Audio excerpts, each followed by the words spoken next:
नमस्कार साथियों, आप सबका पुनः स्वागत है श्रद्धा एस्ट्रो ज्योतिष में। आज हम लोग कवर करने वाले हैं मकर लगन की कुंडली में यदि केतु प्रथम भाव में बैठे हैं तो क्या फल है। हम ये भी कह सकते हैं मकर लगन की कुंडली में मकर राशि का केतु किस प्रकार का फल देता है। इससे पहले हम लोग चैनल में सूर्य से लेकर राहु तक की कंप्लीट वीडियो रिकॉर्डिंग अपलोड कर चुके हैं। कोई भी व्यक्ति भृगु सरल पद्धति को आधार बनाकर ज्योतिष को सीखना चाहता है, हमारे चैनल को सब्सक्राइब कर सकता है। हम जल्दी ही सूर्य से लेकर केतु तक की प्लेलिस्ट को अपलोड करने वाले हैं। इस अपलोडेशन को टाइमली पाने के लिए आप बेल आइकन दबाएं ताकि आपको सारा अपलोडेशन टाइमली मिलता रहे। मेरा नाम है सनत कुमार वाजपेयी। 15 सालों का अनुभव मुझे साइंस एंड एस्ट्रोलॉजी में। हमारे बारे में और अधिक जानकारी के लिए या हमें कांटेक्ट करने के लिए हमारे यूट्यूब पे दिए गए अलग अलग चैनल, हमारे जो फेसबुक का पेज है, हमारी वेबसाइट है, उसके थ्रू आप हमें कांटेक्ट कर सकते हैं। तो आइए शुरुआत करते हैं आज की क्लास का। प्रथम भाव जो व्यक्तित्व को बताता है, किस प्रकार से सोसाइटी उसको देखती है, वो प्रथम भाव से देखा जाता है। अभी यहाँ 10 नंबर है।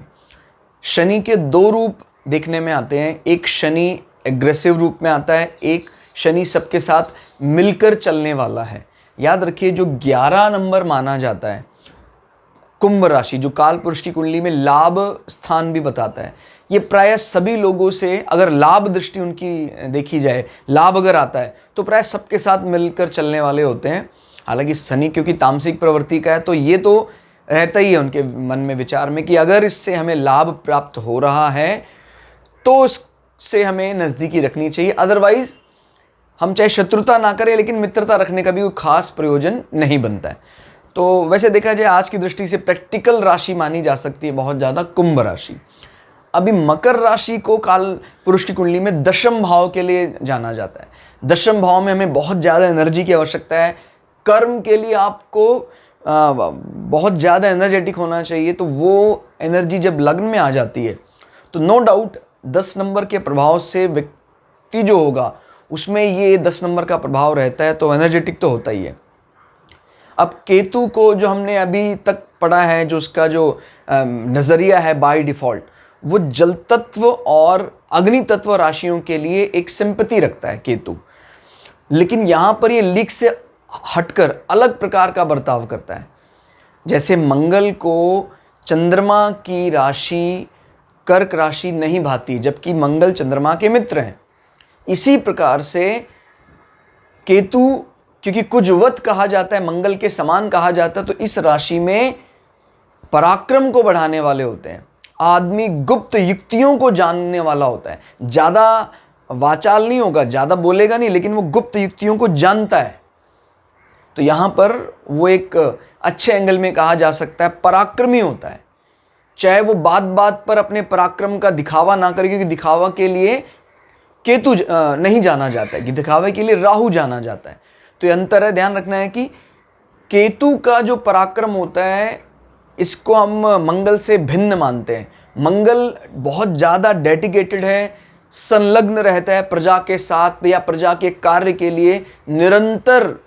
वो बहिर्मुखी भी कहा जा सकता है मंगल, और अंतर्मुखी भी, क्योंकि जहाँ पर प्राणों को बलिदान करने की बात आती है वहाँ कुछ अंदरूनी भावनाएं, देश के प्रति प्राण न्यौछावर करने वाली भावनाएं काम आती, वो वाली तो केतु के अंदर भी भावना है। लेकिन जहाँ बहिर्मुखी, लगातार डेडिकेट होकर काम में लगे रहना, संलिप्त होना, वो कार्य केतु को ज़्यादा पसंद नहीं है। तो एग्जैक्ट कॉपी नहीं है वो मंगल का, कुछ हद तक इसको वो चीज़ें पसंद आती हैं।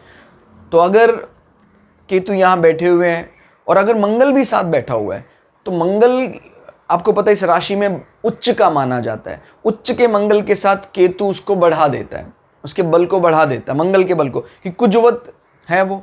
अब अगर यहाँ शनि बैठ जाता है तो फिर पूरी तरह शनि को एजेंडे को ये प्रमोट करने का कार्य करता है। तो दोनों में फ़र्क है। शनि का जो पराक्रम होगा वो बात करता है अपने लिए, सामान्यता। मंगल भी एक तामसिक माना जाता है ग्रह, लेकिन मंगल के तामसिक में, मंगल के रौद्र रूप में और शनि के रौद्र रूप में बहुत बड़ा फर्क है। मंगल ने अपने आप को तामसिक बनाया है सोसाइटी की दृष्टि से। भाई अगर कमांडर इन चीफ, राजा के नीचे काम करने वाला सेनापति बहुत पोलाइट हो जाए तो प्रजा में भय खत्म हो जाएगा। लेकिन जो शनि का रौद्र रूप है वो मुख्य रूप से अपने लिए उसने वो इख्तियार किया। तो इस अंतर को भापना आप लोगों को कि शनि का गुस्सैल प्रवृत्ति कैसी है, मंगल की गुस्सैल प्रवृत्ति कैसी है। ठीक हो गया। और कोई चश्मा वगैरह हो सकता है, सर पर कोई निशान हो सकता है। यहां से इसकी दृष्टियों की बात करते हैं। 1 2 3 4 5 केतु जो पृथ्वी तत्व राशियों को पसंद नहीं करते हैं, लीक से हटकर इन्होंने प्रथम भाव में अच्छा फल यहां दिया है। लेकिन इसका यह अर्थ नहीं है कि ये सभी पृथ्वी तत्व राशियों को पसंद करने लग जाएंगे। अगर केतु यहां बैठकर अकेला दृष्टि जमाए हुए है, देखिए अगर शनि साथ बैठा है फिर इसकी दृष्टि का बुरा प्रभाव पृथ्वी तत्व राशियों के लिए खत्म हो जाता है। शनि बैठा हो, शुक्र बैठा हो, बुध बैठा हो, लेकिन अगर अकेला केतु बैठा है पृथ्वी तत्व राशियों में, सिवाय मकर के हम और किसी को रिलैक्सेशन नहीं दे सकते हैं। हालांकि यहां राहु के शुरुआती परिणाम ज्यादा अच्छे नहीं होते। आदमी कई बार अपने विवाह को लेकर सेटिस्फाई नहीं होता है, और अगर बृहस्पति और शुक्र कमजोर हो तो व्याभिचार की ओर भी जाने की आशंका रहती है। लेकिन हमारे ग्रंथों में ऐसा वर्णित है कि कर्क राशि का राहु और मेष राशि का राहु लीक से हटकर जीवन के सेकंड फेज में अच्छे परिणाम देता है, अच्छे पदों पर उसको लेकर जाता है। उसकी बिजनेस प्लानिंग बहुत अच्छी होती है, पार्टनरशिप डील बहुत अच्छी होती है, और अंततोगत्वा वो अपने पार्टनर को भी सेटिस्फाई कर लेता है। लेकिन शुरुआती परिणाम मेष राशि में राहु के और कर्क राशि में राहु के अच्छे नहीं आते। तो जो बाद में आने वाले परिणाम है, इस कारण से हम इसको एक बैलेंस कुंडली मान लेते हैं कि भाई ठीक है, राहु अंततोगत्वा यहाँ अच्छे रिजल्ट दे देगा और केतु यहाँ पर आपको पराक्रम बढ़ाने का कार्य करेगा। लेकिन इसका ये अर्थ कतई नहीं है कि अगर इसने यहाँ पर एक रिलैक्सेशन दिया है पृथ्वी तत्व राशि को तो इन दो राशियों को भी इसकी दृष्टि का शुभ परिणाम मिलेगा। नहीं, डिटैचमेंट तो है ही इसको, केतु का अपना एजेंडा तो रहता ही रहता। तो केतु पंचम भाव में दृष्टि डालकर पढ़ाई में बाधा पैदा कर सकते हैं, पाचन कमजोर हो सकता है व्यक्ति का, संतान पक्ष को लेकर समस्याएं आ सकती हैं। शुक्र भी अगर कमजोर हो तो कई दफा व्यक्ति को संतान नहीं भी होती है, क्योंकि केतु किसी भाव में अगर नजर जमाए हुए है और बहुत बली स्थिति में है तो वो आदमी उसके प्रति डिटैचमेंट ले आता है कि क्या करना है। क्लियर हो गया। हालांकि अगर इस राशि का मान लीजिए यहाँ पर 5 नंबर होता जो केतु को पसंद होने वाली राशि, डिटैचमेंट तो वहां पर भी होता है वो, लेकिन वहां पर ये ऐसा कहा जा सकता है कि भाई संतान तो होगी लेकिन संतान के प्रति वो बहुत ज्यादा ग्रसित नहीं होगा, उसके प्रेम में मोह में फंसने वाला नहीं होगा। यानी मन से उसके मन में ये विचार रहता है कि नहीं, मैं अपनी रिस्पॉन्सिबिलिटी का वहन करूं और बस ज्यादा लिप्त ना हो। लेकिन इस कंडीशन में क्या होता है कि नहीं, व्यक्ति की चाह होती है कि संतान होनी चाहिए, लेकिन वो संतान किसी कारण से नहीं होता है। मेरी बात को ध्यान से समझिएगा। शुक्र जो इस घर का मालिक है वो रिजल्ट नेट तय करेगा। अगर शुक्र बहुत ज्यादा कमजोर अवस्था में है तो फिर ये सोचनी है कि संतान होने में बाधा या संतान ना हो। लेकिन अगर शुक्र बली अवस्था में है तो परेशानियां तो होंगी। परेशानियां जैसे भाई कोई पहली संतान नहीं हो पाई या विलंब हो गया संतान में, लेकिन संतान का सुख दिला देगा वो आपको। वैसे भी केतु के यहां बैठने का दोष ज्यादा माना जाएगा, दृष्टि का दोष इतना नहीं माना जाएगा। 7वीं दृष्टि को हम काउंट नहीं कर रहे हैं। 8 9 9वीं दृष्टि से केतु तीसरी पृथ्वी तत्व राशि कन्या राशि में नजर बनाए हुए हैं। ये राशि हमारे पिता, भाग्य, पूर्वजों, इनको रिप्रेजेंट करता है। तो व्यक्ति धर्म के प्रति उदासीन रवैया इख्तियार कर लेता है। समाज में उसको ये मतलब समाज ये कहता है कि भाई ये व्यक्ति धर्म को नहीं मानने वाला है, नियमों को नहीं मानता है, घर के बुजुर्गों के प्रति ज़्यादा रिगार्ड रिस्पेक्ट नहीं है। याद रखना, जैसे बुध अगर यहीं बैठ जाए तो फिर इसका प्रभाव दृष्टि का सपोर्ट में हो जाएगा। फिर हमें ये नहीं देखना कि ये पृथ्वी तत्व राशि है, फिर हमें ये देखना है कि भाई घर का मालिक उच्च होकर यहाँ बैठा हुआ है और केतु अपने साइड के लोबी के प्लैनेट का बल बहुत ज़्यादा बढ़ा रहा है। ये तो बात तय है कि भाई जो मकर लग्न का जातक होता है उनके पिता के लिए जो 6 नंबर आ रहा है, तो 6 नंबर बुध के इंटेलिजेंट फेस को रिप्रेजेंट करता है।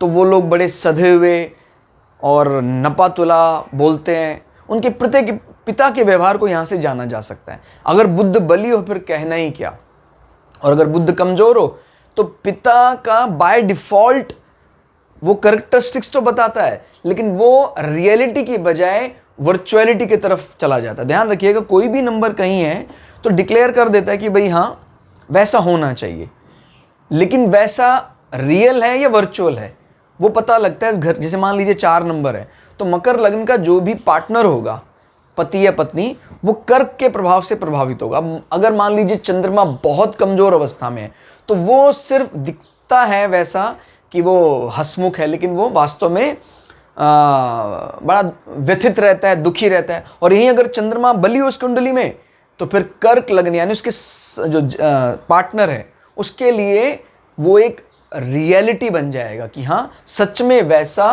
प्रेम करने वाला, सबके साथ मिलकर चलने वाला है। कर्क और अगर हम कर्क और कन्या राशि में कंपेयर करें तो कन्या राशि ज़्यादा नियमों को मानने वाला होता है।